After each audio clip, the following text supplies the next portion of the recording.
নমস্কাৰ বন্ধুসকল, আপোনালোকক পুনৰবাৰ স্বাগতম জনাইছোঁ আমাৰ জোনাক অসম ইউটিউব চেনেললৈ।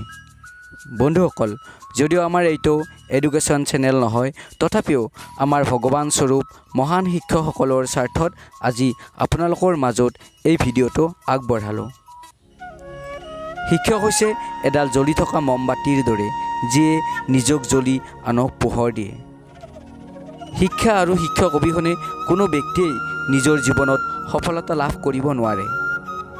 শিক্ষা অবিহনে কোনো এখন সমাজ উন্নতিৰ পথত আগুৱাই যাব নোৱাৰে।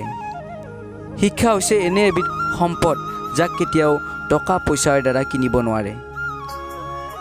আৰু আমাৰ মাজত এই শিক্ষাৰ বীজ ছটিয়াই দিয়া ব্যক্তিজনেই হৈছে আমাৰ মহান তথা শ্ৰদ্ধাৰ শিক্ষাগুৰুসকল। এই শিক্ষক দিৱস পালন কৰাৰ সময়ছোৱাত আপুনি সহজ ভাষাত কেনেদৰে সকলোৰে আগত ভাষণ আগবঢ়াব জানিবলৈ আমাৰ আজিৰ এই সম্পূৰ্ণ ভিডিঅ'টো চাওক।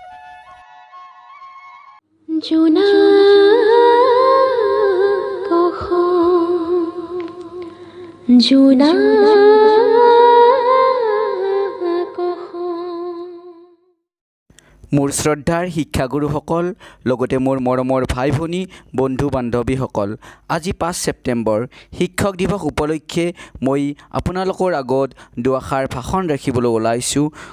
গতিকে ভুল হ'লে মোৰ শ্ৰদ্ধাৰ শিক্ষাগুৰুসকলে মোক শুধৰাই দিয়ে যেন। আজি হৈছে 5 ছেপ্টেম্বৰ।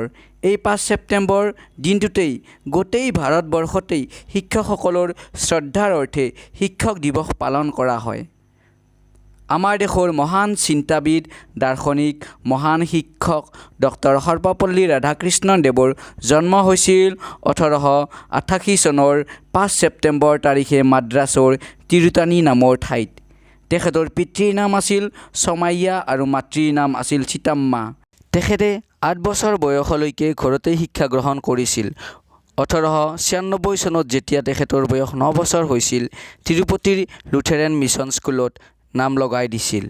ইয়াৰ পিছত 1908 চনলৈকে ভেলোৰ কলেজ আৰু মাদ্ৰাছৰ খ্ৰীষ্টিয়ান কলেজত শিক্ষা গ্ৰহণ কৰে। তেখেতে 20 বছৰ বয়সত থেচিছ লিখি সকলোৰে দৃষ্টি আকৰ্ষণ কৰিছিল। তেখেতে বক্তৃতাৰে সকলোৰে মন বিমুগ্ধ কৰি দিব পাৰিছিল। তেখেতক কলিকতা বিশ্ববিদ্যালয়ৰ দৰ্শন বিভাগৰ সৰ্বোচ্চ পদ সম্ৰাট পঞ্চম জৰ্জ আসনৰ বাবে মনোনীত কৰা হৈছিল। তেখেতে 1952 চনৰ পৰা 1956 চনলৈ আৰু 1957 চনৰ পৰা 1962 চনলৈ দুবাৰকৈ ভাৰতৰ উপৰাষ্ট্ৰপতি হৈছিল। লগতে 1962 চনতেই ৰাষ্ট্ৰপতিৰ পদত অলংকৃত কৰা হৈছিল। তেখেতৰ অগাধ পাণ্ডিত্যৰ বাবে গোটেই বিশ্বই তেখেতক দাৰ্শনিক হিচাপে আখ্যা দিছিল। তেখেতে অক্সফৰ্ড বিশ্ববিদ্যালয়ৰ অধ্যাপক, মানচেষ্টাৰ কলেজৰ অধ্যক্ষৰ পদ অলংকৃত কৰাৰ উপৰিও মহীশূৰ বিশ্ববিদ্যালয়ৰ অধ্যাপক, অন্ধ্ৰ বিশ্ববিদ্যালয়ৰ উপাচাৰ্য, বেনাৰস হিন্দু বিশ্ববিদ্যালয়ৰ উপাচাৰ্যৰ উপৰিও ইউনেস্কোৰ চেয়াৰমেন তথা 1952 চনত ইউনেস্কোৰ প্ৰেছিডেণ্টৰ পদ অলংকৃত কৰে। তেখেতে ভাৰতৰ শিক্ষা ব্যৱস্থাৰ আমূল পৰিৱৰ্তন কৰিবলৈ সক্ষম হোৱা বাবে শিক্ষা আয়োগৰ অধ্যক্ষ পদত নিযুক্তি দিয়া হৈছিল।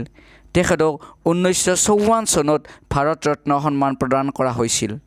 তেখেতে যেতিয়া ৰাষ্ট্ৰপতি পদত অধিষ্ঠিত হৈছিল, তেতিয়া তেখেতৰ কেইজনমান বন্ধু আৰু ছাত্ৰই তেখেতৰ জন্মদিন পালন কৰাৰ অনুমতি বিচাৰিছিল।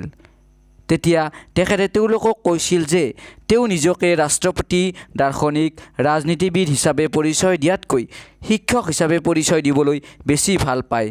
সেই হেতুকে তেখেতৰ জন্মদিনটো ব্যক্তিগত জন্মদিন হিচাপে পালন নকৰি সমগ্ৰ শিক্ষকসকলৰ প্ৰতি সন্মান আৰু কৃতজ্ঞতাৰে শিক্ষক দিৱস হিচাপে পালন কৰিলে তেখেতে বেছি সুখী হ'ব। আৰু সেই দিনাৰ পৰাই 5 ছেপ্টেম্বৰ তাৰিখে শিক্ষকসকলৰ সন্মানাৰ্থে গোটেই ভাৰতবৰ্ষতেই শিক্ষক দিৱস পালন কৰা হয়। 1975 চনৰ 17 এপ্ৰিল তাৰিখে এইজন মহান দাৰ্শনিক শিক্ষকৰ মৃত্যু হয়। তেখেতে তেখেতৰ অসীম কৰ্মৰাজিৰ বাবে আজিও আমাৰ মাজত অমৰ, চিৰস্মৰণীয়, শ্ৰদ্ধাৰ পাত্ৰ, সকলোৰে আদৰ্শ হৈ ৰ'ল। গতিকে এইখিনি কৈয়েই মই মোৰ আজিৰ এই চমু বক্তব্য সামৰণি মাৰিলোঁ। ধন্যবাদ।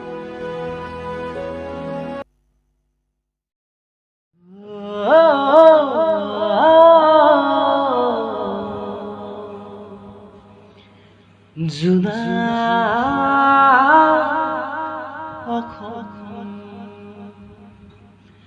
জোনা